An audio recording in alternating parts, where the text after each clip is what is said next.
detailed terms in a moment, but just to remind you our approach to addressing this issue going back many, many months. We've made this point on multiple occasions, and that is we're moving back into a modification mode of our original stay-at-home order, but doing so utilizing what commonly referred to as a dimmer switch, not an on and off switch. The point of a dimmer switch was to make the point that as data, trend lines, as the experience of reopening in different parts of the state and people beginning to mix in different parts of the state begin to manifest, different conditions would present themselves. And as a consequence, we wanted to be prepared for those conditions based on the trend lines, based on the data, based on the science, to modify our stay-at-home order subsequently, meaning not on, open economy, or off, shut down,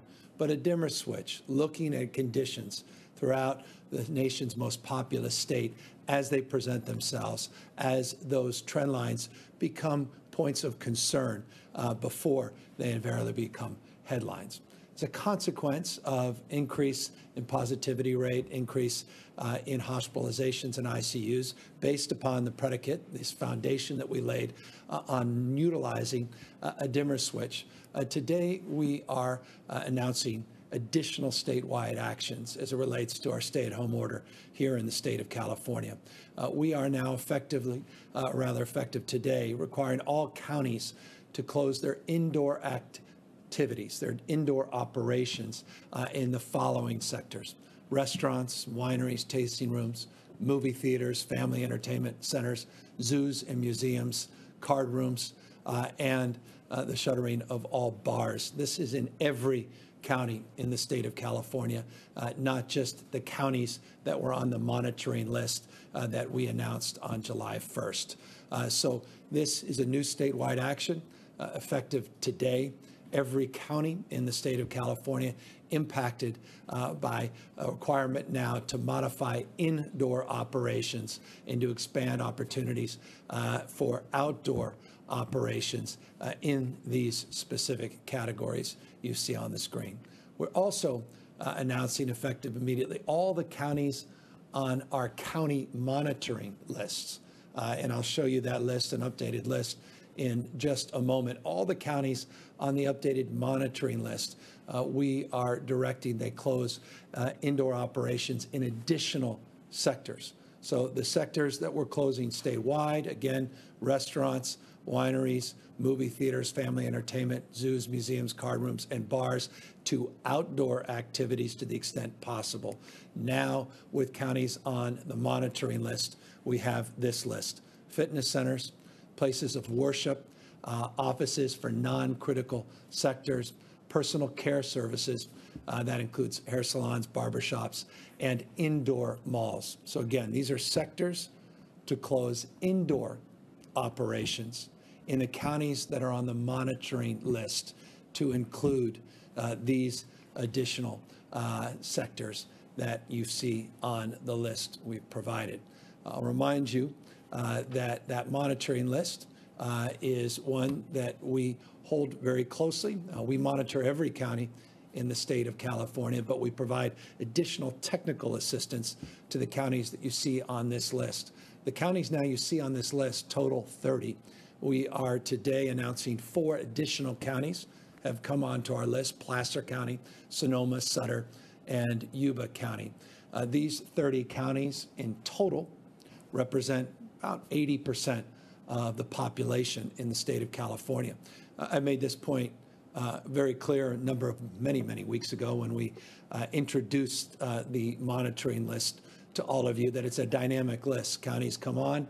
In some cases, counties come off, depending on the criteria that, again, was established on the front end and their ability to mitigate trend lines, to mitigate spread, to mitigate hospitalizations, ICUs, and the like.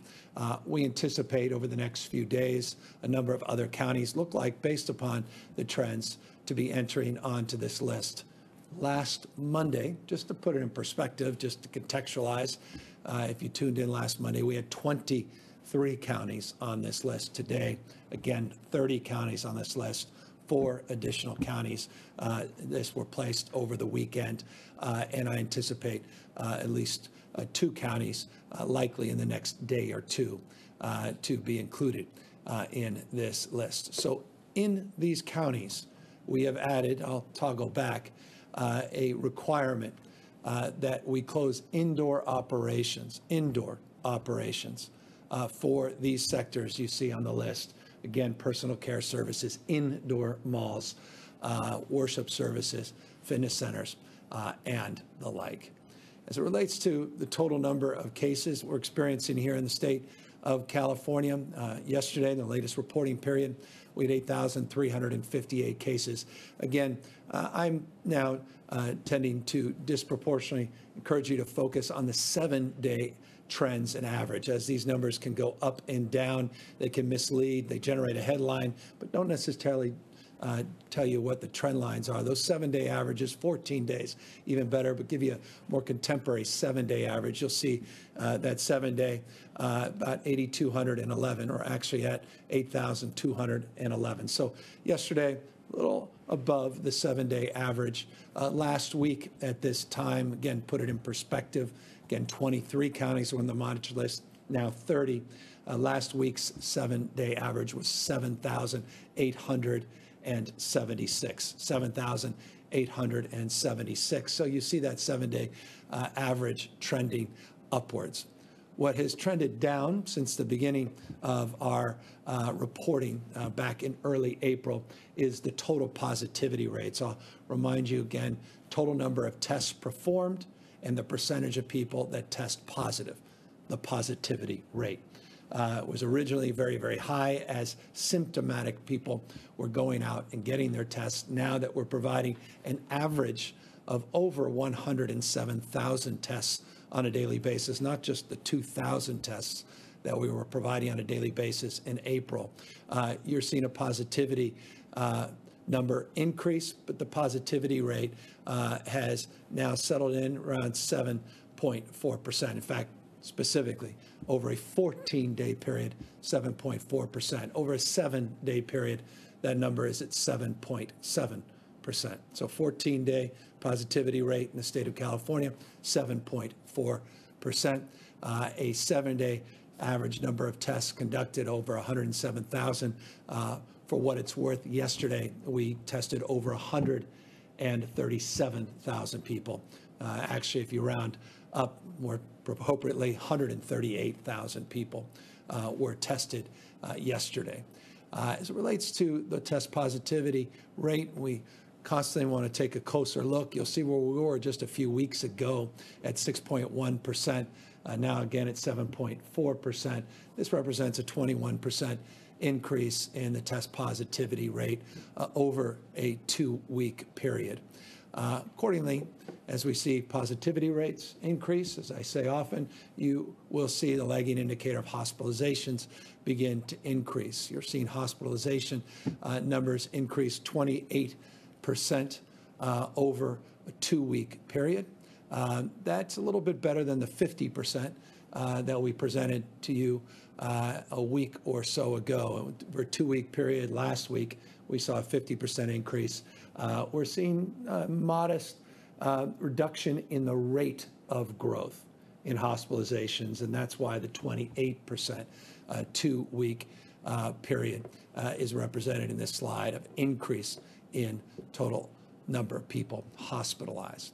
I'll remind you, as always, our hospital care system is not just licensed beds, also alternative care sites, but for the purposes of just clarity and constancy, or rather consistency, you'll see this slide, some of you may be very familiar with, which is total number of licensed beds, total number of patients that are hospitalized with COVID-19 here in the state of California. That number, again, 6,485. It represents 8.7% of the total number of individuals that are hospitalized utilizing licensed hospital beds in our healthcare system.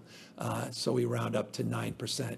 Last week, at this time, it was a little above 8%, trended up to about 8.7% in today's reporting period. Hospitalizations go up. Invariably, we'll start to see ICU admissions begin to increase. You'll see in this slide 1,833 individuals now admitted in our ICUs. That represents a 20% increase over a 2-week period. Last week, it was 39%. So again, hospitals, when I reported last week, over a 2-week period, up 50%. ICUs up over a 2-week period, 39%. Today, hospitals over a 2-week period, 28%. And as it relates to ICUs, up 20%. So similar trend in terms of growth rates for hospitalizations as well as number of ICUs. Total capacity in our critical care system for ICUs, it's at 16% total number of ICU patients represented in all of our total ICU and NICU beds. Last week it was at around 15%. So you're seeing it plus or minus 15, 16% represented here. You'll see the total number of ventilators available, still north of 10,000, though we were consistently above 11,000 on the ventilators available. So that's something to watch. We continue to draw down purchasing additional ventilators. We've been in constant contact with FEMA, our federal partners, about what the national stockpile on ventilators look like. It's an important thing to do at this stage because, as I remind you consistently, and I'll do it again today, that the numbers we present you are in the aggregate. They're the sum total of all local numbers. None of us live in the aggregate. We live somewhere in the state of California, and there are parts of this state that are in need of additional ventilators. You've made that point in the past around Imperial County. The reason we are moving forward today with additional dimmer in terms of our opening, begin to dim down again, is we're starting to see in some rural parts of the state an increase in ICU use that is generating some concern. Let me be specific. In Placer County and Butte County, ICU capacity is now limited south of 20% capacity in those counties. Now, we have mutual aid capacity. We have a system, again, a system which suggests many parts but one body, a systemic approach to how we share assets and resources. As I said, we've done that in Imperial, bringing ventilators down. But when you start seeing it in multiple counties, you start seeing it in Lake County, in addition to Placer County, in addition to Butte County, when you start to see a little supply constraint in terms of ICU beds and additional increase in use and utilization of ventilators, it then draws our attention. The data then bears a consequence, the consequence being the data driving the decision to utilize that dimmer switch. Long way of saying that's fundamentally why today we are moving forward with the modifications that I led with in this presentation. One thing I just think is incredibly important to remind all of you is that this virus is not going away anytime soon. I hope all of us recognize that if we were still connected to some notion that somehow when it gets warm, it's going to go away, or somehow it's going to take summer months or weekends off, this virus has done neither. You've seen parts of the country with very hot, including humid, not just dry weather, where you're seeing an increase in positivity rates, increase in hospitalizations and ICUs.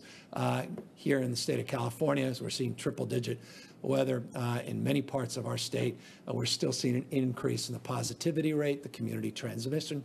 We're seeing an increase in the spread of the virus. So that's why it's incumbent upon all of us to recognize soberly that COVID-19 is not going away anytime soon until there is a vaccine and or an effective therapy.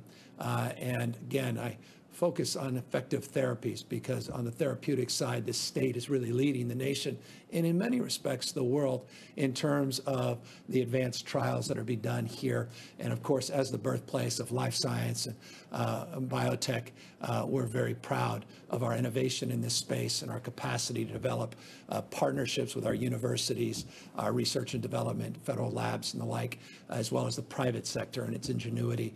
A lot is happening in this space. As I mentioned mentioned on multiple occasions in the past, we have an advisory group that's focused on therapeutics, and they're consistently offering us some rays of optimism in this space. And I just want to share that because I know that we look to the vaccines and we see that the vaccines are unlikely at scale to be procured, administered, distributed in a way that does justice not only to the state but our nation and the world in an immediate term. But there are some interesting opportunities to advance therapeutics that can mitigate the morbidity, not just the mortality of this disease. And I'm going to be focusing on socializing that a little bit more by inviting our members of our advisory committee to make a public presentation to share with you some of that insight very, very shortly, which I've been looking forward to doing. We want to make sure the presentation is ready and we're not providing you a false sense of optimism in certain cases. So we're organizing that, as we are our testing update, which will be forthcoming. In fact, tomorrow, Dr. Galley will be presenting our new reconstituted testing task force, 2 new co-chairs of the task force, again, just coming from record number of tests conducted. This is the next iteration of testing that includes, by the way, schools, includes strategies for employers, strategies for effectively targeting in a much smarter, more efficient and effective way our testing sites in terms of testing deserts, diverse communities, vulnerable populations, but also looking at issues of costs associated with testing, so it's a more sustainable model and we can build on the success we've had over the course of the last few months. As always, I want to remind you, limit your mixing with people outside of your household. It's just common sense, but the data suggests not everybody's practicing common sense. If you do mix, it is so important that you take that mixing outside. Again, that's the spirit of today's presentation, looking at moving a lot of these activities that were happening inside, like restaurants, moving those activities outside. The impact of the spread of the virus outside, we believe, is more favorable than mixing with individuals for an extended period of time, cohorts for an extended period of time inside where you don't have the air circulation. And we have seen, based upon contact tracing, based upon examples across not only this state, across the country, but around the world, increase and concentration of an increase in positivity and spread of this virus. As always, continue to press upon you the importance of wearing a mask, wearing a face covering. What more evidence do you need than nations that have taken the bold leadership of requiring nationwide wearing of masks and face covering? They are much better off than, unfortunately, our country. As a consequence, we encourage you, and the state encourage you to wear a mask, wear a face covering, continue to practice physical distancing when you're coming in contact with strangers or people outside of your household. Continue to practice appropriate hygiene, washing of your hands, and the like. Let me just close by soberly saying that we lost another 23 lives to this pandemic in the last day. 23 human beings who have family members have lost loved ones, being torn apart. It's a reminder of the deadliness of this disease. We had 72 individuals on Saturday that lost their lives.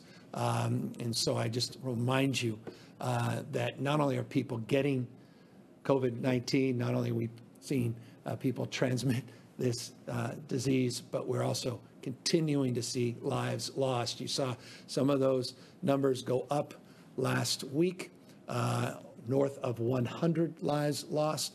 Don't be fooled, respectfully. I say this not because I'm hoping for this, quite the contrary, but one has to be honest and forthright and sober about this. 23 may be on the lower end, but I'll remind you, a week or so ago, I was reporting just 6 lives lost, and then a few days later, well in excess of 100 lives lost. And so this continues to be a deadly disease. This continues to be a disease that puts people in our ICUs, in our hospitals, and is currently putting a strain on our hospital system and in our ICUs.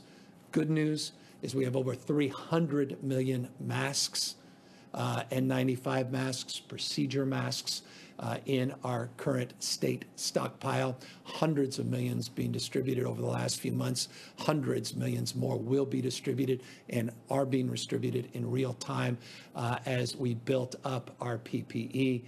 More capacity and resource with plans, protocols, procedures, processes throughout the state of California in different parts of the state, alternative care facilities, health care personnel that we've been able to identify as critical additional healthcare resources to provide levels of expertise where there may be mismatches. That's part of our health core.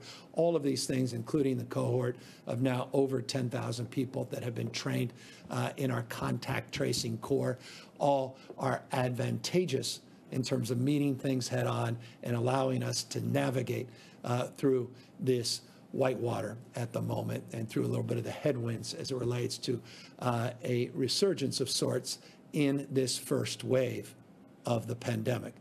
And so again, dimmer switch being utilized a little bit more forcefully, continuing to be targeted in those areas on the monitoring list to additional sectors, but now broadened throughout the state of California as we see more and more counties entering the monitoring list and more people now going from one county to the other, and ICU and hospitalization concerns presenting themselves, particularly in rural parts of the state that may mask their current transmissions and total number of positives that have been identified, but should not mask the availability of appropriate levels of hospital resources, which again have precipitated in the decision that we are announcing and advancing today. So with that, as always, happy to take any questions. And again, I just want to thank everybody for continuing to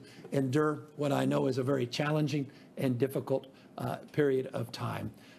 We were able to suppress the spread of this virus. We were able to knock down the growth of this in the beginning.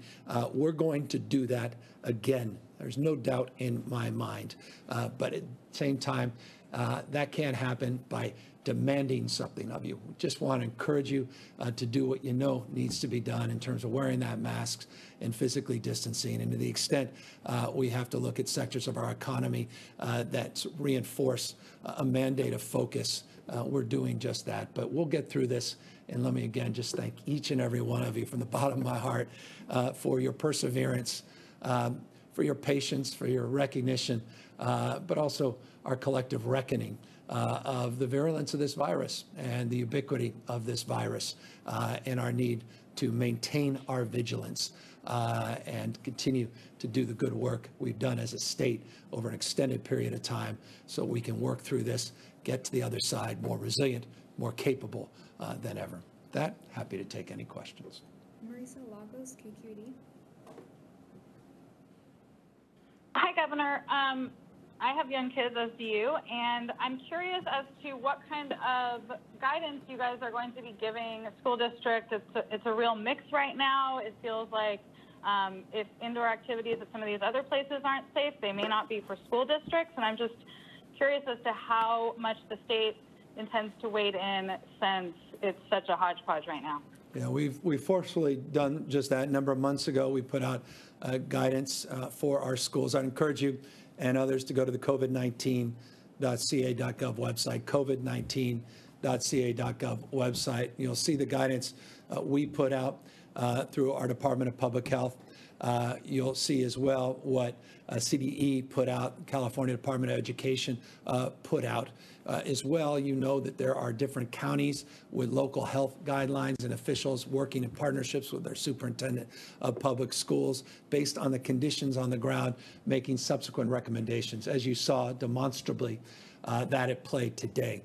Both LA Unified School District as well as San Diego announced that they're going to enter into the fall school season the way they ended last school year, and that is by utilizing distance learning until we deal with the background rate of infections, contextualizing the schools and where they're operating, the communities that are being impacted by rates of growth, positivity, and spread of the virus. I want to just acknowledge and applaud the leadership of those districts for leaning in and recognizing their responsibility at this moment to give their children, not just their children, their caregivers, give the system, as well as parents, the opportunity to begin to adjust and make plans. I will say on distance learning, and this is a broad stroke statement, we were able to knock down that digital divide by roughly in half over the course of the last 5 months. But halfway is not all the way. And so we still have an enormous amount of work to do. And so it's also a reminder as some of these districts make determination based upon background infection rates, based upon their own physical constraints, the criteria. You have districts that are not unified school districts. Some just are high school districts versus middle school districts and the like. Each district is unique and distinctive, over 1,000 plus districts in the state of California. When we work through these different constraints, criteria, and concerns, utilizing the CDC guidelines, utilizing the CDE guidelines, Department of Education at state level, and our own health guidelines in partnerships with locals, that each of these criteria need to meet the needs in these respective districts. And that's why we put up $5.3 billion in this year's budget to allow for the ability to procure assets, to allow for distance learning, to make sure that we have the resources to continue to do more to close that divide and to keep our children and to keep our teachers, our janitors, our bus drivers, and all of those remarkable people from secretaries and principals that make our school systems work to keep them safe as well. And so, look, we will continue to modify based upon changing conditions. And so just for the purposes of your question, a little bit of a preview. On Friday, I signed off on some additional guidance that's being socialized. And so respect, please, that it's currently being socialized within the system over the weekend and today around masks, around contact sports, around choir, around busing of our kids and keeping them safe, and around furthering our efforts around distance learning and how to make sure that we're addressing the divide in social and emotional concerns, obviously, that are a big part of distance learning that otherwise are substantially mitigated in terms of the socialization of our kids when they're physically present in the schools. Again, I'll remind you, two things are non-negotiable: our children's health and the absolute essential importance of educating our children. To me, it's an and, not an or. And I didn't want to just applaud Austin Butner, who has been working very, very closely with the state, not just the county in Los Angeles, and the team down in San Diego for the decision they made today. Kathleen Renane, AP. Hi, Governor. Just to follow up on schools, I understand that, what happens to schools is a local decision, but, you're the leader of California's response to this pandemic. And if indoor activities are dangerous for everything else, why would schools be okay? And what, if anything, will the state do to step in if districts choose to return to in-classroom learning? Well, we put, and you'll see the budget. I think you report on the budget, and I think it's important that folks take a closer look at the language of the $5.3 billion that we put up in the statutory language, not just the guidance we put out through the Department of Public Health as it relates to our expectations with the districts. But you're absolutely right. We're monitoring this in real time. As I made very clear in the last answer, we, over the course of the last number of days, have made decisions to further strengthen our guidelines based upon the increased growth and rate of spread. If that's not leading to a conclusion that you should anticipate even more I would disabuse you that. It should encourage you to believe that we will be leaning in even further. Well aware of my responsibilities, well aware of the dynamic that is a state as large as ours. Again, I want to just caution people, this is unlike any other state in the nation in terms of the scope and scale. Over 6+ million children that we are responsible for in our education system. Different cohorts of children, high school students, middle, elementary, a lot of preschool components and pre-K components that are all part and parcel of our considerations. Each district stands unique and distinctive in terms of its physical designs, its physical assets, contextualizing some parts of the state that have not had substantial community spread, and that background spread of the virus has to be contextualized as well. So you're correct in your question, looking at the local nature of the way we've designed our system of education here, K through 12 education in the state of California. That is a bottom-up approach, but we certainly will be have been asserting ourselves for a number of months now in terms of the guidance we've been putting out and the statutory language that's in the budget related to school funding. That is also a demonstrable example of leaning in terms of the expectations in this state. But again, the dynamic nature of the spread of this virus means you'll be hearing a lot more in the next few days and presumably weeks as we get closer to the opening of the school year. Anna Dickerson, Fox 40. Hi, Governor. I understand that you're going to be talking to the subject of testing strategy tomorrow with Dr. Galley, but could you address the issue of just testing availability? We're starting to see just a harder situation for people on the ground trying to get tests, people talking about waiting weeks. I spoke with a woman today at a pop-up testing site who basically expressed, a 3-week lag between finding out she had been exposed to someone who had been tested positive and actually being able to get tests. She's done everything from going to pop-up sites that have run out of tests to try to schedule out appointments. And she's done, pretty wide search going as far as scheduling testing an hour away from where she lives. And we heard similar stories out there.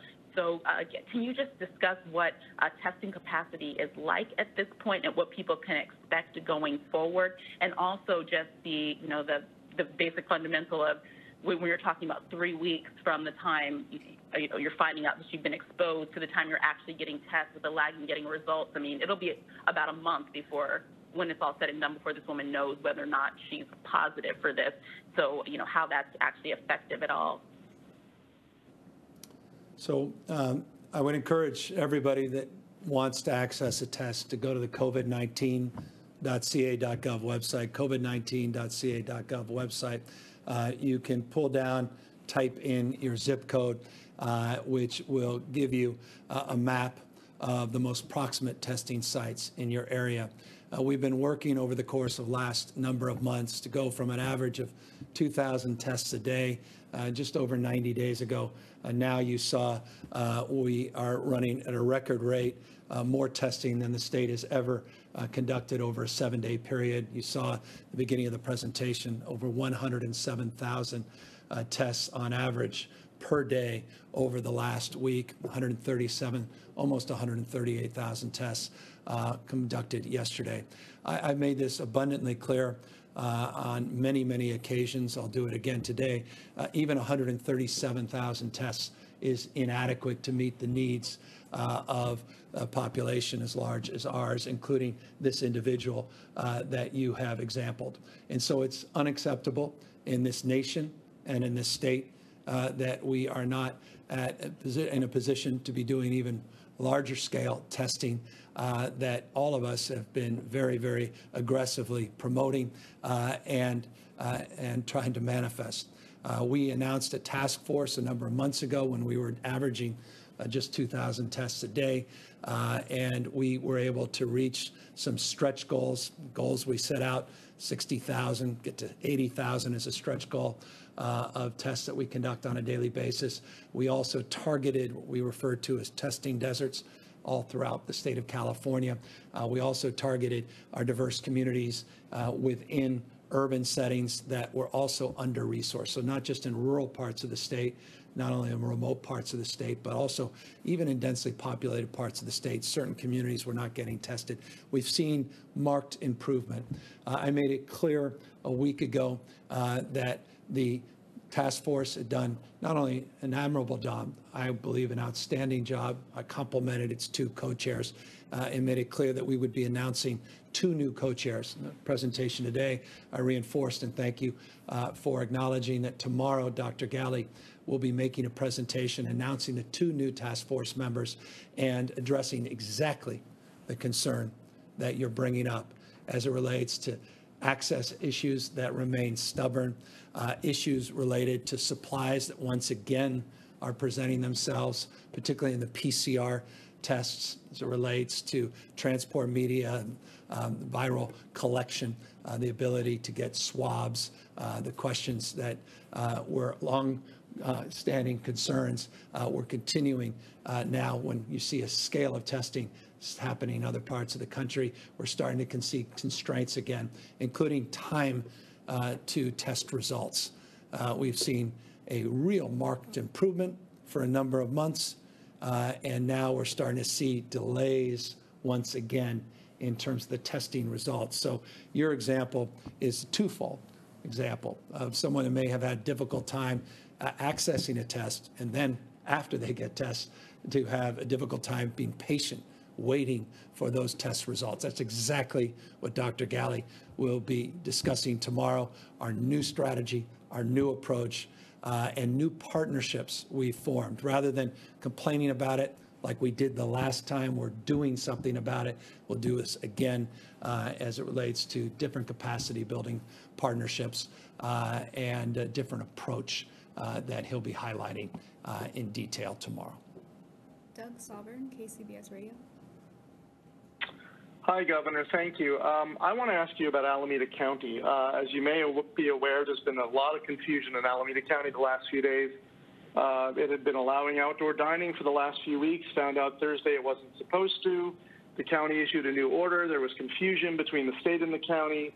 Over the weekend, a number of cities, including Oakland, Livermore, Hayward, said they would not enforce the new county order. A lot of angry people at restaurants, a lot of confusion, and that confusion extends even to this briefing, because while Alameda County is shown on the state watch list on the website, it's not on the list of counties you just put out, and the website shows 31 and you said 30. So is that, to some people, that's sort of emblematic of the kind of confusion and chaos there is, and where people aren't really sure what is safe, where it's safe, why it's okay on one block and not in another. There's not compliance. How do you address that and explain to people very easily, Doug, what's going on and how that can even be happening? As Kathleen said, you're the leader of this state. Okay. Things seem to be going in the wrong direction. How do we turn it back around? Okay. So Alameda County is one of two counties that I previewed just a moment ago that are likely to go on the list, as I said, tomorrow or the next day. So apparently that may have happened as it relates to the website. And forgive that mismatch. That's a rare occurrence in many, many months. I've not seen that happen, forgive me. But as it relates to Alameda County, as it relates to a number of other counties, as I said, it's likely they'll enter onto this list. We've had a process that's been very consistent. You're well familiar with it. I think the public is as well, as it relates to an attestation process. The attestation process is a give and take between county health directors, with their county board of supervisors, with their hospital system, and with our health team here in the state of California. We promote those attestations that are on our website, covid19.ca.gov. I encourage people in their respective counties to go to the covid19.ca.gov website to look at their county attestations. Also, on that same site, you'll see where the monitoring list, where the technical assistance on this list is being provided. I made it crystal clear a moment ago, and I'd encourage you to rewind the presentation, that people come on that monitoring list and they come off that monitoring list because of the dynamic nature of this virus. Nothing's constant, nothing is linear as it relates to infectious disease. There's a dynamic.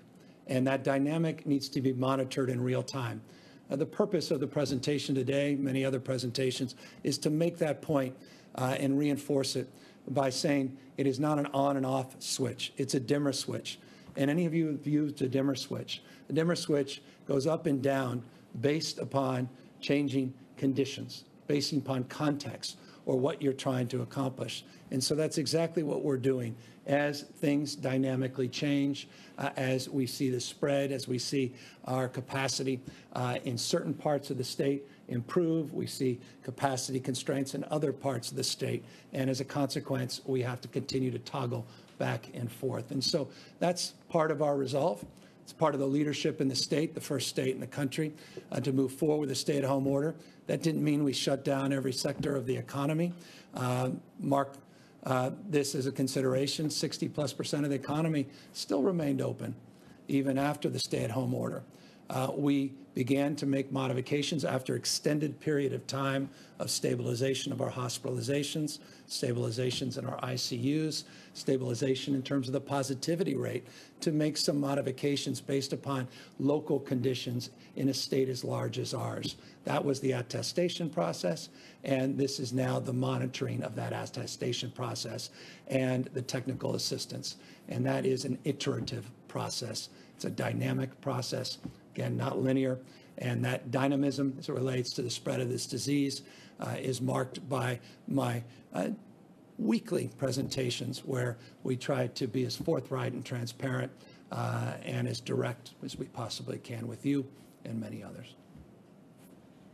Final question, Annabelle Munoz, ABC 7. Hi, Governor. Taking a look at some of the information on your website in regards to those closures for the counties that have been on that list for 3 consecutive days, one of the items listed is protest. Can you explain what that means? One of the, I'm sorry, I didn't catch the last. One of the items listed on the website is what? Is protest, or one of the industries under the category says protest. Well, and forgive me, maybe more clarification in terms of your question. Yes, we have a framework around protests. Is that what you're asking exactly? Right. So on the website, it has a category for industries that should be shut down unless they're modified. It says to operate outside or by pickup. This says fitness centers, worship services. Mm-hmm. The third thing listed on that list says protest. So I'm wondering if that's supposed to be in this specific category, and if I think you're referring. By that. I appreciate it. I think what you're referring to is no indoor activities, and that would include certainly protests as it relates to those indoor activities. So if it's under the header indoor, and again, I don't have the benefit of exactly what you're looking at specifically. If it's under that heading, that's what it would be referring to. One more question. David Baker, Bloomberg News. Yes, hello, sir. A quick question about today. We understand there's going to be another conference call with Vice President Pence and a bunch of the governors on the coronavirus. And I wanted to find out if there was any specific help that you wanted the federal government to provide at this point, or any form of aid that you'd be looking for in today's call. Yeah, I've not in today's call, but I mentioned this last week, and thank you for the opportunity to share it again. We were the beneficiary of relationship with the Vice President in terms of our partnership that we formed over the course of the last number of months to secure 190 individuals that the Vice President was able to secure for the state of California to help basically decompress some of the stress of some of our key healthcare workers in some of these hot spots in the state. Through partnership with HHS, we were able to get these teams, total number of health experts of 190 individuals. So in contemporary terms, that was done. That commitment came in just a number of days ago, and it was formalized, I think, late last week. And those folks are now being sent and will be deployed throughout the state of California. So the purpose of often, and this is an opportunity to maybe talk about some of these calls without getting into the particulars, though these calls seemingly have been leaked, and they might as well just be public calls at this stage. But the calls are really about governors sharing best practices and updating on some of their efforts and their concerns. It's also an opportunity to hear not only from a number of other governors as it relates to sharing of those best practices and concerns, but also Vice President and other experts in the administration, all part of the testing, or rather the Corona Task Force, forgive me, the Corona Task Force they put together. We'll hear from a number of them as it relates to PPE issues, testing issues, skilled nursing facility issues, issues related to opening of schools, clearly. And these have happened on a fairly consistent basis, if not every week, certainly every other week. And as you know well, we've had sometimes some guests, including the president himself, that participate in what's typically an hour to an hour and a half long phone call. Let me again just thank all of you for the opportunity, however long you've tuned in to this update and this presentation. I want to thank you for continuing to take seriously the spread and transmission of this virus. I want to always remind you the same mantra, that is to wear a mask, to physically distance, and continue those hygiene practices that are essential. Continue to remind you what I don't need to remind you at this stage, the vulnerability that's still placed on our seniors and those that have pre-existing conditions that are more prone to the impacts and reality of this virus. So for seniors and for those that have immunity systems and are compromised in that respect, please take seriously the fact that positivity rates are growing in the state and across many parts of this country, and continue to be vigilant as it relates to your own activities and your own health. Take care, everybody. I look forward to updating you on testing tomorrow, and look forward to subsequent updates throughout the week. Take care.